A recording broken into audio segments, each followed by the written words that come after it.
Tak priatelia, ja mám za sebou úplne úžasný, úplne neskutočný týždeň. Mne sa podarila zasa raz cesta do minulosti. Dostal som sa až do 60. 70. rokov. Dostal som sa až do obdobia, kedy vznikal prototyp vlastne Hondy Goldwing a na vlastné oči som videl a na vlastné ruky a telo som si dokonca aj vyskúšal 5 predchádzajúcich a samozrejme aj túto 6. generáciu Hondy Goldwing a musím povedať, že to bol nesmierny zážitok.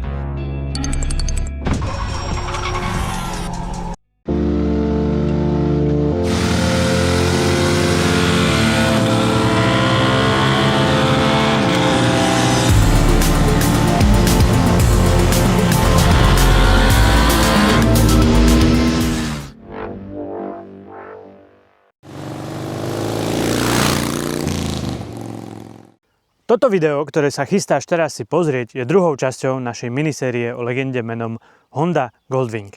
Ak si ešte nevidel prvú časť, tak ti odporúčam si ju pozrieť teraz. 1200 bol veľmi úspešný model, ale Honde na krk stúpali aj konkurenti a tento motor postupne dochádzal na hranicu svojich možností. Už bol dvakrát upravovaný, zmenený z 1000 na 1100 a na 1200 a už tam nebol veľký priestor na vylepšenie. Honda musela teda popracovať a prísť s nástupcom, ktorý bude znovu kráľom, tak ako sa to patrí.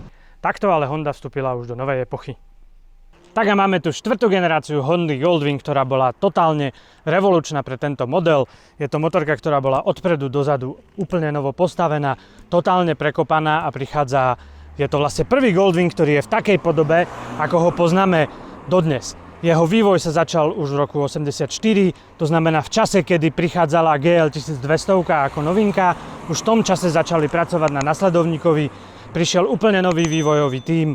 Dokonca urobili prototyp, kedy do rámu 1200 vložili ten 6-valcový motor z tých 70. rokov, ktorý bol v tom prototype M1, aby zistili, ako to celé bude fungovať. No a ako dobre vieme, tak tento Goldwing prišiel s tým, že priniesol prvý 6-valcový motor. Totižto tej GL 1200 už konkurovali motorky aj ako Yamaha Venture, alebo aj Suzuki priniesla už podobný model a už ten Goldwing tej 1200 začal trošku strácať. Tu nám bolo revolučné úplne všetko. Trubkový rám, ktorý bol v starom modeli, bol prepracovaný a od krku riadenia ide mohutný chrbticový zvarenec až sem dozadu po zadnú kivnú vidlicu, samozrejme pomocné rámy. Ten motor má to usporiadanie, že prevodovka je dole pod valcami, vďaka čomu je kratšia konštrukcia, čo bol vlastne problém pri tom prvom 6-valci, ktorý bol veľmi, veľmi dlhý a preto sa nikdy nejako nedostal do sériovej výroby a vlastne preto pri prvom modeli GL 1000 zvolili štvorválec. Nový model bol teda predstavený v roku 1987, takisto na výstave Intermod v Kolíne, takže 13 rokov po úplne prvej generácii a bol vo všetkých smeroch väčší, rozmernejší. Motor 6-válec, krmili ho 2 karburátory, spomínaný, mohutný a veľmi pevný rám, v každom rozmere natiahnutý, zadný kufor, opierka, aj bočné kufre boli už neoddeliteľnou súčasťou celého stroja. Mal centrálne zamykanie tých kufrov v tom zmysle, že to bolo na jeden spoločný kľúč a tu stačilo odomknúť a tu zo spodu sa potom tie kufre ovládajú a dajú sa otvoriť. Goldwing samozrejme vždycky prichádzal aj s dôležitými novinkami, takže v prípade tohto modelu to bola prvýkrát elektronická spiatočka, ktorá sa ovláda na tejto strane. Využívala už v tom čase silu štartéra. Podvozok bol takisto nastaviteľný. Zabudovaný bol kompresor, ktorým sa dali dofúkovať tlmiče a nastaviť motorku na danú hmotnosť jazdca, spolujazdca a batožiny. Novinkou bola aj úplne kompletná celokapotáž, tak ako ju môžeme vidieť. Dizajneri si dali záležať, pretože tá kapotáž je spravená takým spôsobom, že nenájdete šroby. Zakrývala absolútne celý stroj, vrátane teda tých spomínaných integrovaných kufrov. Zmenila sa absolútne celá filozofia, kým prvá generácia úplne začala ako nejaký superbike. Tu je fokusované na turistiku, na diaľnicu, na dlhé vzdialenosti a hlavne na pohodlie pre spolujazdca, ktoré je úplne luxusné. Takisto sedlo jazdca je v najnižšej možnej výške, akú mali doteraz všetky generácie Goldwingov a na druhej strane hmotnosť celého stroja bola najvyššie z dovtedajších a dosiahla 360 plus kilogramov podľa výbavy. Goldwing bol dostupný v 3 verziách. Aspencade bol taký štandard, potom bola verzia SE, to je mimochodom verzia, ktorú to máme my, ktorá bola úplne najluxusnejšie orientovaná, a paradoxne verzia Interstate bola ľahšia, asi o 40 kg, bez piatočky, bez toho kompresora, bez ďalších doplnkov a s jednodušeným audiosystémom, a samozrejme bola aj lacnejšia. Tak si poďme tento krásny 6-válec naštartovať.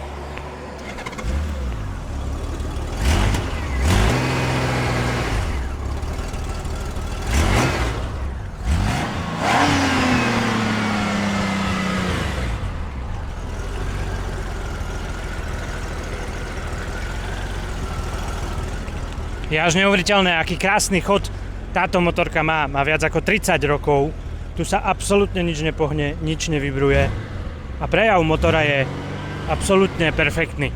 Táto motorka nemá za sebou žiadny vážny servis. Ten motor má za sebou 169 000 km a nikdy nepotreboval žiadny vážny zásah. To je jedna z vecí, ktorú si Goldwing získal povesť jednej z najspoľahlivejších motoriek sveta. Aj tento Goldwing má kopu vychytávok, takže vám ich skúsim v rýchlosti ukázať. Tu nám máme nastavovanie výšky svetiel. Touto páčkou sa dalo nastavovať výškovo plexi, ale toto plexi je už doplnkové a je vyššie. Samozrejmosťou je autorádio, v tomto prípade bolo ešte na kazeťák, takže ho máme tu všetko dodnes funkčné. Samozrejme je tam aj autorádio. Vo výbave bolo CB rádio, interkom, sú tu vyhrievania, ktoré si jazdec môže nasmerovať na seba. Touto páčkou sa nastavuje spodný ohrev, ktorý pod motorom otvorí klapku a púšťa teplý vzduch. Samozrejme spomínaná spiatočka, tempomat, doplnkové svetlá. Čo sa týka rádia, dá sa nastavovať presun hlasitosti dopredu, dozadu. Reproduktory má k dispozícii aj spolujazdec, a takou ďalšou zaujímavosťou sú aj takto odpružené zadné plošiny pre spolujazdca. Klasikou pri Goldwingu je aj to, že nádrž je umiestnená dole pod sedadlom v čo najnižšej možnej polohe, čo všetko vrátane teda plochého boxer motora dáva motorke nízke ťažisko a napriek teda vyššej hmotnosti veľmi dobré jazdné vlastnosti. Goldwing v tejto podobe, ako ho vidíme, sa vyrábal neuveriteľných 13 rokov až do roku 2000. Už pri konci jeho výroby okolo roku 99-2000 sa šírili rôzne klebety o tom, aký bude jeho následovník, a internetom v tom čase už kolovalo kopec fotiek a všelijakých overených, neoverených správ. Hovorilo sa o tom, že nástupca by mohol mať 2-litrový motor, hovorili dokonca o tom, že by mohol mať automatickú prevodovku a dokonca sa spomínal vidlicový 6-válec 2,5 litra.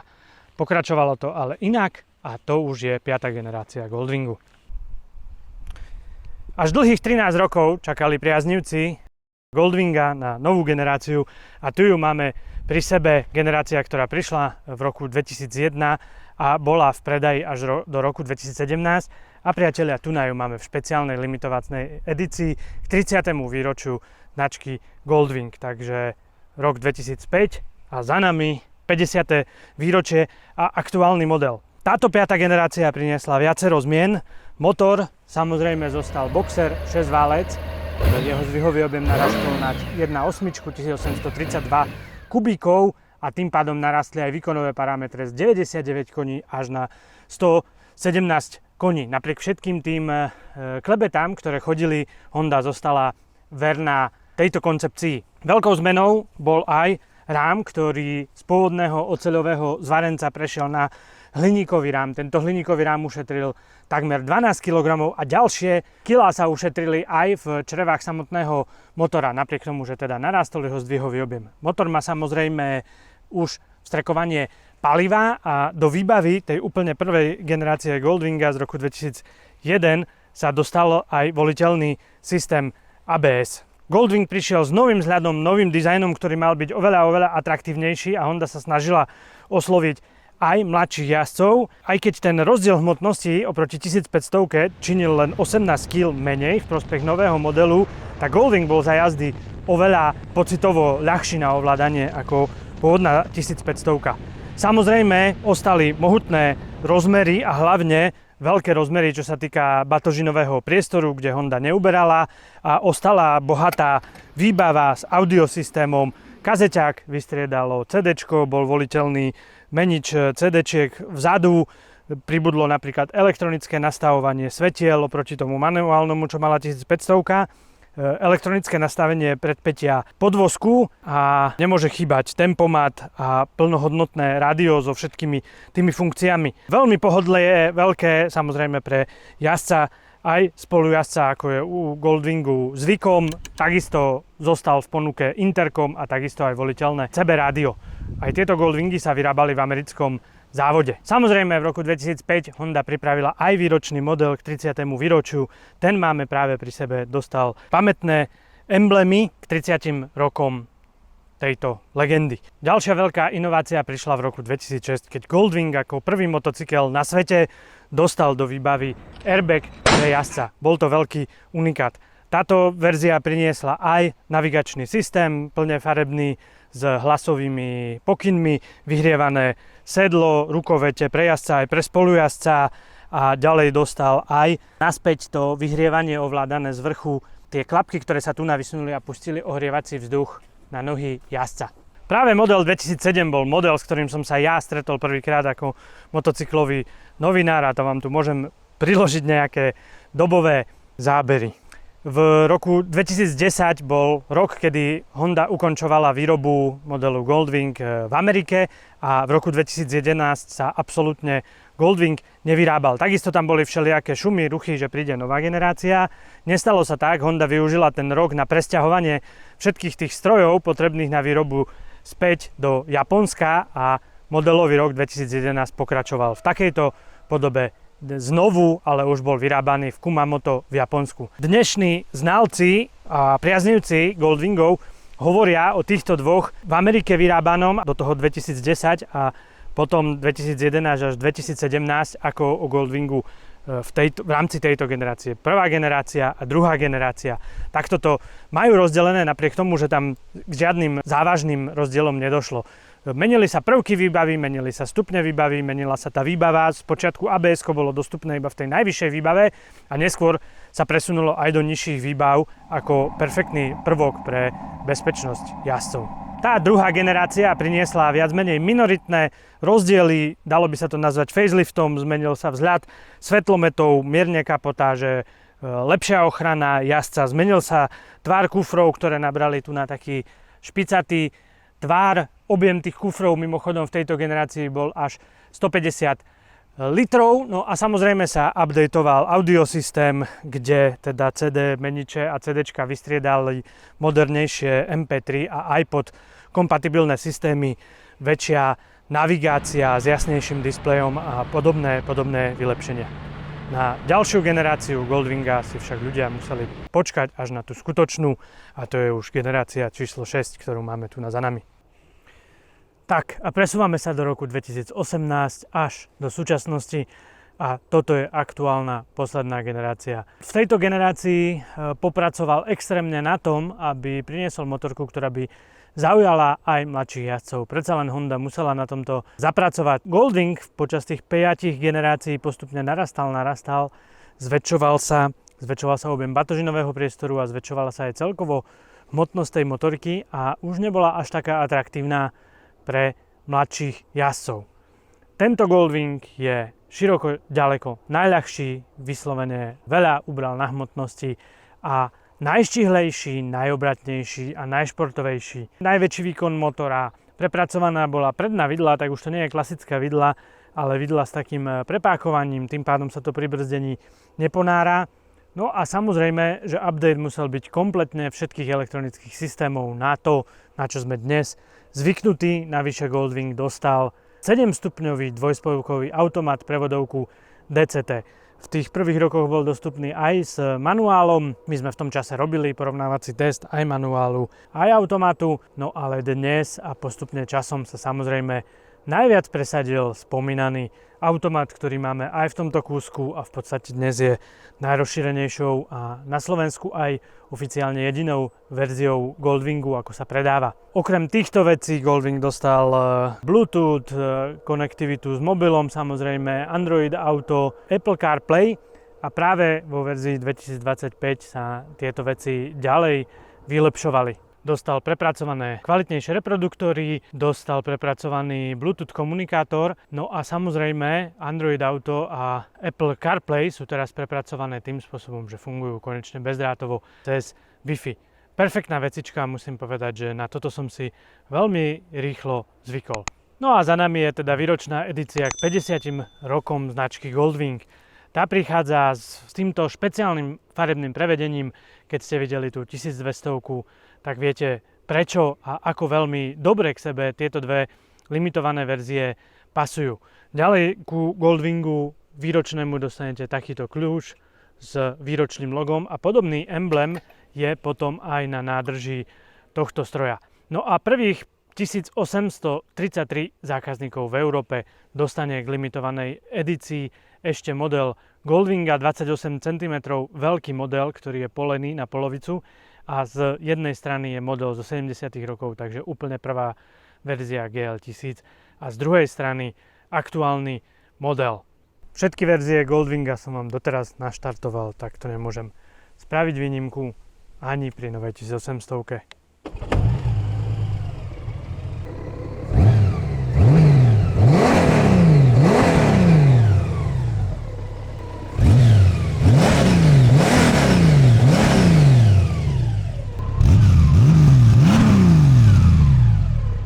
Keď to tak zhrniem a pôjdem úplne po poradí, tak čo sa týka modelu GL1000 z roku 75, ten ma ohúril celkovým prevedením, na tú dobu to musela byť vyslovene, že šupa. Zaujali ma prepracované detaily ako ten odkladací priestor v nádrži a zaujala ma samozrejme nakopávačka a to, že som si to mohol vyskúšať a že som ten litrový boxer motor bez problémov naštartoval nakopávačkou. 1100 v čiernom prevedení v Interstate, to už bol prvý Goldwing a jeho presun smerom do turistiky. Ten sa mi páčil hlavne preto, že má rovnaký rok narodenia ako ja. Potom prišla 1200 a tá ma totálne odpálila brutálnou výbavou, digitálnou prístrojovkou, elektronickým strekovaním paliva, automatickým nastavovaním výšky podvozku a všetkých týchto vecí. Tá motorka v tom čase bola rozhodne najviac vybavená motorka asi, aká kedy mohla byť. Potom prišla 1500, tá sa mi páčila v tom zmysle, že to je prvý Goldwing takého toho nového ponímania, kedy to už bolo všetko z výroby vyslovene postavené ako luxusný Tourer a nesmierne sa mi páčil zvuk toho prvého 6-valca ešte s karburátormi. A potom prišla prvá 1800, prvý Goldwing, ktorý som ja kedy testoval. Perfektná, športovo zameraná motorka, čo ma vždycky veľmi prekvapilo a napriek tomu totálny turistikus maximalis, najväčšie možné odkladacie priestory, kufre a luxus pre dvojicu jazdcov, akú som ja dovtedy zažil. No a čo sa týka aktuálnej generácie, tu oceňujem práve jej najväčšiu športovosť, štíhlosť, obratnosť a agilitu a jednoznačne dvojspojkový automat, ktorý tejto motorke dodal neskutočné na luxuse a myslím si, že do Goldwingu úplne, ale úplne patrí. Uvidíme, čo Goldwing čaká do budúcnosti. Myslím si, že už by mohol dostať ďalší update, mohli by pribudnúť náklonové svietenie, mohol by pribudnúť aktívny tempomat s radarom a podobné vychytávky, ktoré už v niektorých iných motorkách vidíme. Tak priatelia, ja mám za sebou úplne úžasný, úplne neskutočný týždeň. Musím povedať, že takto pred týždňom som ešte ani netušil, čo všetko sa podarí a ako sa podarí. Mne sa podarila zasa raz cesta do minulosti. Dostal som sa až do 60. 70. rokov.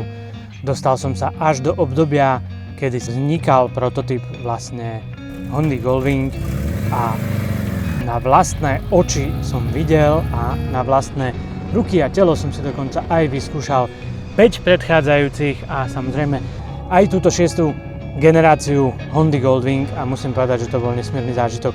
Je neuveriteľné, ako sa mi to podarilo a chcem týmto samozrejme poďakovať, povedal by som chalanom, ale doslova aj chlapom, ktorým práve Honda Goldwing učarovala. Chlapom, ktorí doma dodnes odkladajú a spravujú skvosty z roku 75-80. Tá limitka z roku 85 v tejto farbe. Táto cesta v čase by sa nebola podarila práve bez týchto chlapov a chcem im všetkým poďakovať za to, že boli ochotní venovať samozrejme svoj čas pre mňa pre Goldwing, pre toto video a nakoniec aj pre všetkých vás, ktorí budete toto video pozerať. Už slnko zapadá a treba mi povedať, že mal by som ísť pomaly domov. A verte mi, že sa mi absolútne, ale absolútne nechce. Je to ten typ dňa, kedy by som sa naozaj vozil.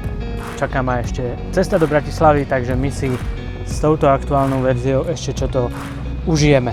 Samozrejme, poďakovanie patrí aj Honde Slovensko za to, že my aj túto generáciu Goldwinga a tento výročný model požičali a vďaka týmto ľuďom a Honde sme mohli toto video priniesť na obraz a podeliť sa aj s vami všetkými o tento nevšedný zážitok. Takže v neposlednom rade samozrejme ďakujem aj vám, divákom Motorradu.sk a nášho YouTubeového kanála za to, že nás sledujete a aj vďaka tomu môžeme tvoriť takéto videá o motocyklových legendách.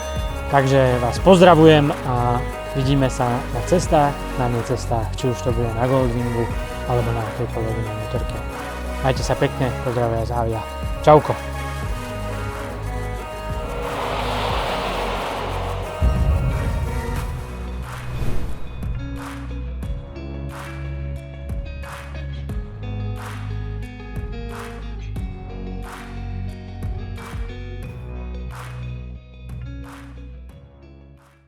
Tak v tomto smere bola znížená, odľahčená, Tak si poďme tento krásny 6-valec aj naštartovať.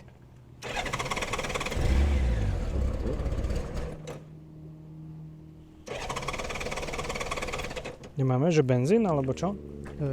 Aha. Dobre, takže ešte raz, ja som to dal iba do tej prvej polohy. Lebo to je tichučký a krásny zvuk, ja potom dám aj dole mikrofón, ja ho tam priložím. Takže... A internetom v tom čase už kolovalo kopec obrázkov. Bože. Ako to všetko pokračovalo, ale vieme a pozrieme si ďalej. Dobre. Máme taký veľmi krátky vstup. A toto je aktuálne posledná generácia Hondy Goldwing našej minisérie o legende menom